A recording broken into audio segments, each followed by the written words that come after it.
네, 오늘 아침 가장 뜨거운 인터뷰입니다. 가수 겸 배우 차은우 씨가 역대급 탈세 의혹에 휩싸였죠. 국세청이 통보했는데 추징금만 가산금이 들어가는 거죠. 무려 200억 원입니다. 차 씨의 1인 기획사 주소지가 강화도의 한 장어집이다. 이게 이제 사실상 유령회사 아니냐 이런 얘기도 나왔습니다. 이게 대체 어찌된 얘기인지 아주 친절하게 설명해 주실 분을 한번 모셨습니다. 국세청 출신 임수정 세무사님과 함께 이번 의혹 이런 거 가산금 어떻게 되는지 하나씩 짚어보겠습니다. 안녕하세요. 안녕하세요. 임수정 세무사입니다. 예, 일단 가상 200억 원이라는 거는 국세청 이게 조사 사국에서 했다고 하는데 네. 이걸 더 내라 이런 거죠. 네, 이제 조사를 해서 추징세액 자체가 200억이니까 정말 큰 금액이죠. 이제 어, 과거 연예인들 세금 추징 사례를 보더라도 국내에서는 지금 제일 높은 금액이라고 볼 수 있습니다. 국내에서는 가장 높은 그러니까 네. 연예인들 탈세에 관련돼서요. 네, 맞습니다. 그러면은 200억 원을 내야 될 세금을 안 냈다. 이렇게 봐야 되는지 아니면 얼마에다가 플러스 가산금 그러니까 벌칙으로 요거 더 내 이렇게 되는 건지. 이제 기존 신고 기한 내에 신고를 했으면 예. 우리가 본세만 납부를 하면 되지만 예. 이렇게 세무 조사를 통해서 추징세액이 발생을 하면 이제 법에 이행한 그 가산세 그 음. 추가로 이게 가산세가 발생을 하는데요. 지금 보도된 자료에 따르면 전체 200억 중에 본세는 100억에서 한 140억 정도 되고 나머지는 가산세일 것이다. 예. 예, 이런 내용이 음. 확인됩니다. 원래 내야 될 세금을 탈법으로 불법으로 안 내면 내야 될 세금의 40%인가요? 그게 이거를 이제 더 붙여서 과소신고 가산세랑 음. 납부지연 가산세라고 볼 수 있는데요. 예. 과소신고 가산세에는 일반 과소가 있고 부당 과소가 있어요. 근데 일반 과소는 이제 10%가 부과가 되고요. 부당 과소는 40%예요. 그래서 가산세, 40%. 네, 이제 가산세가 좀 비율이 높고 납부지연 가산세는 납부를 좀 늦게 하니까 그거에 따라서 연간으로 계산하면 한 8%, 연간 8% 정도 계산이 됩니다. 예. 복잡하게 돼 있지만 아무튼 그런 게 더 붙어서 간다. 네. 근데 일단 내야 될 세금이 예를 들어 140억 원이었다. 네. 많은 분들의 또 관심이 대체 얼마를 벌었길래 140억 원을 내야 되냐. 그렇죠. 이 부분은 사실상 이제 이 추징세액을 가지고 정확히 얼마를 벌었는지 도출하기는 좀 힘든 상황인데요. 예. 대략적으로 봤을 때 이제 본세를 약 한 뭐 135억 정도로 가정을 하고 세율이 45% 세율로 좀 역산을 하면 사업 이제 문제가 되는 그 소득 과표 구간이 한 300억 이상으로 좀 계산이 돼요. 어, 네, 그래서 많은 금액을 버는 건 맞죠. 예. 300억 원 이상을 낸다. 네. 예, 알겠습니다. 그러면 의혹부터 먼저 정리를 해보겠습니다. 일단 이걸 좀 알려주세요. 차은우 씨의 탈세 의혹 어떤 겁니까? 이제 크게 보면 이제 법인, 연예인이 1인 법인을 많이 설립하면서 이제 음. 법인에 대한 이런 문제들이 이제 많이 발생을 했잖아요. 이제 지금 예. 앞에서 서두에 말씀해 주신 것처럼 강화도의 어떤 식당에 본점 소재지를 두고 실질적인 어떤 법인의 용역 행위 없이 이제 페이퍼 컴퍼니를 설립을 하고 예. 이제 차은우 씨가 받아가야 할 소득을 법인이 이제 받아갔다. 어. 그래서 실제 귀속자한테 과세하겠다. 이런 취지로 지금 국세청이 과세를 한 내용입니다. 근데 장어집에다가 뭐 일단 장어집은 차치하고 네. 강화도에 이 법인을 설립한 거는 그러니까 예를 들어서 소속사가 있잖아요. 판타지온가요? 차은우 씨 네. 회사가 네. 소속사죠.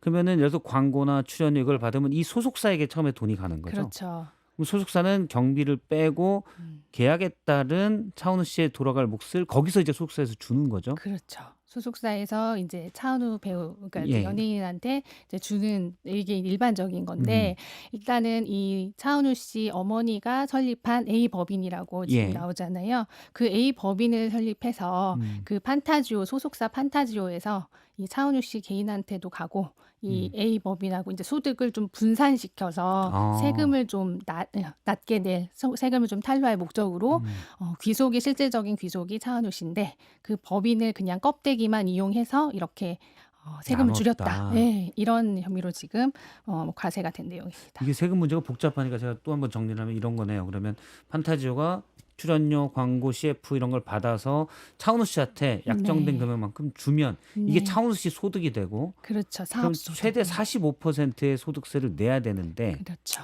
그런데 네. 중간에 장어집 법인이 위에 있는 법인이 하나 있으면 네. 이 역할을 했다 그러면 둘이 이익을 분배해 주는 거군요. 판타지오에서 양쪽에. 네, 그러면 실질적인 법인의 역할을 수행했다면 이제 어, 내용은 좀 달라질 수 있겠지만 지금 법인 이제 국세청의 논리는 이 실질적인 법인의 역할을 수행한 거 없다. 그냥 껍데기만 이제 놔두고 돈만 소득만 분산해서 소득만 네, 분배했다. 이제 페이퍼 컴퍼니다. 실체가 없다. 예. 네, 이런 내용입니다. 근데 이게 방금 말씀하신 A법인 강화도 네. 장어집에 주소가 돼 있더라고요. 네, 네. 기자들이 이제 그 주소 가서 찍어봤더니 한적한 장어집이더라고요. 네. 이 연예 매니지먼트사를 왜 굳이 장어집 위에다 했는지. 그렇죠. 일반적인 케이스는 아니라고 보여집니다. 예. 아무래도 이제 강화도에 있는 장어집의 본점 소재지를 거기에 두고 사업을 하는 게 네, 일반적인 경우는 아니라고 보여집니다. 그럼 여기에서 이게 이제 페이퍼 컴퍼니라고 말씀하셨는데 네, 페이퍼 컴퍼니가 아니면 네. 이거는 상관이 없는 건가요? 그럼요. 모든 법인이 다 문제가 되는 거는 아니고요. 예. 실질적으로 법인을 설립해서 인적, 물적 시설을 갖추고 그 법인이 실제 어떤 용역을 행하고 정상적인 사업을 행한다면 그거는 합법이지 뭐 법인이라고 해서 다 불법은 아니거든요. 예. 근데 지금에 해당하는 부분은 이게 이제 실질적인 용역 제공 없이 페이퍼 컴퍼니 실체가 없다는 게 지금 주요 쟁점 사안이 된 것 같습니다.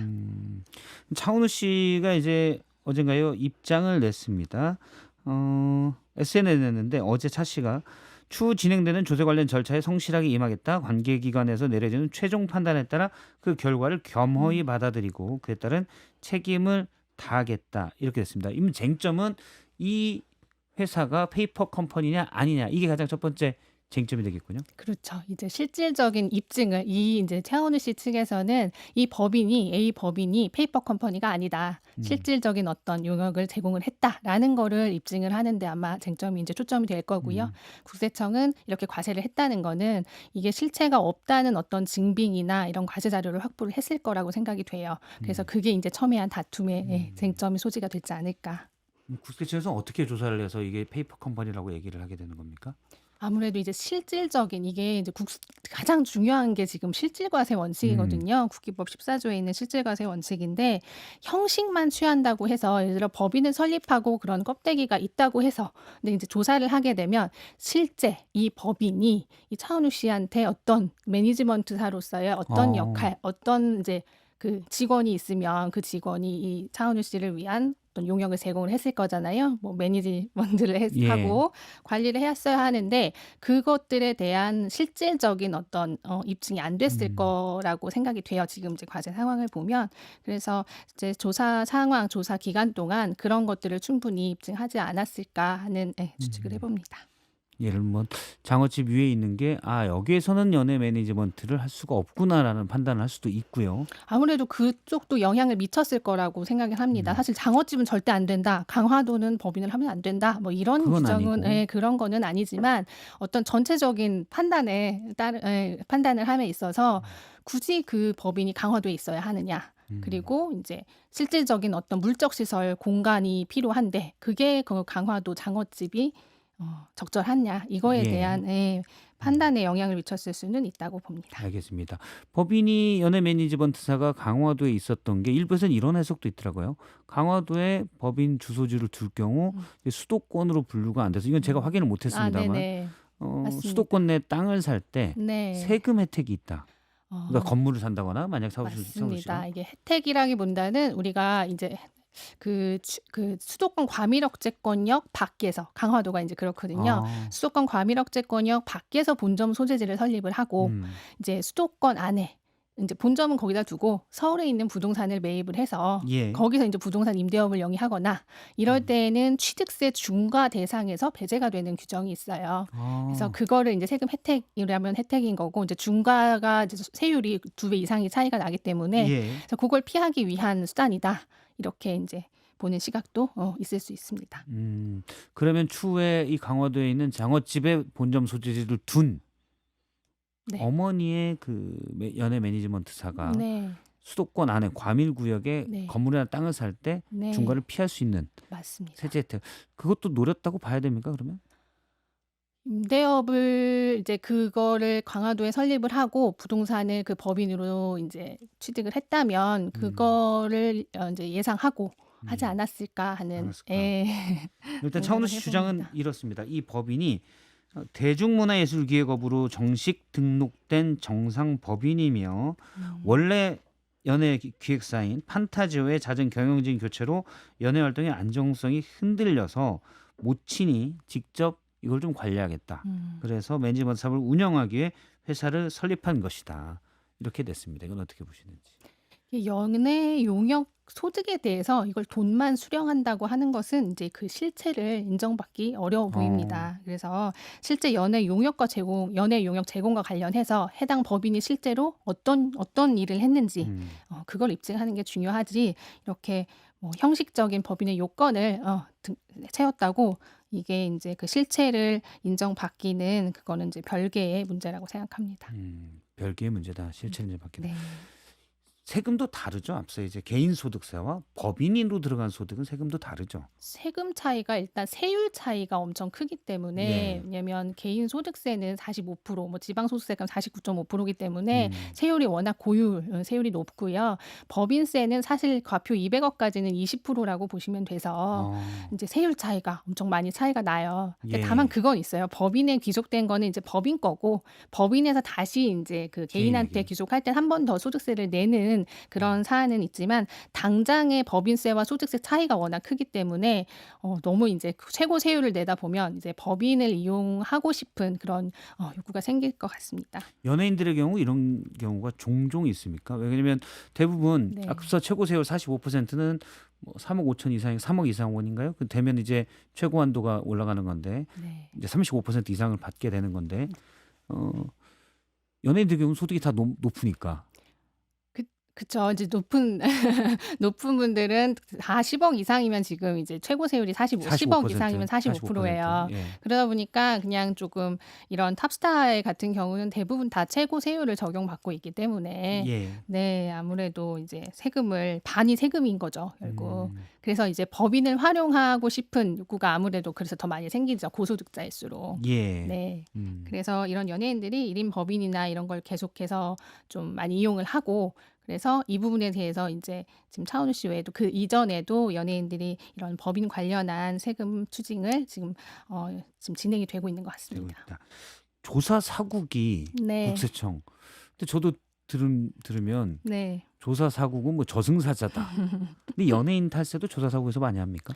보통 연예인 조사는 조사 2국에서 더 많이 진행이 됩니다. 예. 예, 이제 고소득 자영업자라고 해서 이건 이제 2국에서 더 많이 진행이 되는데 이제 4국에서도 이렇게 종종 진행이 되기는 합니다. 네. 이 앞서 이제 200억 원이면 상당히 큰 규모다라고 네. 말씀을 하셨는데 상당히 그러면 고의적이다 이렇게 봐야 되나요? 고의적이라는 건 액수가 일단 너무 추징세액이 크기 때문에 음, 조금 이제 뭔가 그래서 4국에서 한 거다 아니면 뭐 이제 고의적이다 이렇게 보는데 사실 고의적인 거랑 금액하고는 또 이렇게 완전히 100% 일치하는 건 아니라서요. 예. 혐의 그렇죠. 금액은 크지만 이거를 뭐 이중장부를 계상했다거나 이런 조세 포탈 행위까지 보기는 조금 또 무리가 있어 보이기도 합니다. 예. 네. 원래는 조사 사국에서 이 판타지오라는 소속사에 대해서 세무조사를 하다가 맞습니다. 이게 무슨 일이지?라고 해서 이걸 또 알게 됐다고 그러더라고요. 네. 이제 당초에는 그 판타지오를 이제 소속사 판타지오를 조사를 하다가 예. 판타지오의 자금 흐름이 이제 강화도에 위치한 장어집으로 자꾸 거액의 자금이 빠지니까 예. 이게 좀 이상하다는 이제 혐의점을 포착을 하고 보다 보니 이제 이 문제가 발생을 한 것 같고 그래서 이제 그 조사가 좀 이쪽으로 확대가 되지 않았나. 예, 이렇게 봅니다. 예. 그래서 조사가 확대했다. 만약에 이게 네. 불법 탈세다라고 한다면 네. 어떤 처벌이 됩니까? 가산세만 내는 겁니까? 아니면은 형사법적 처벌도 받는 건가요? 이게 조세 포탈에 속하게 되면 이제 조세범 처벌법에 따라서 예. 어떤 이제 그 형사처벌의 대상이 될 수 있는 여지 자체는 있습니다.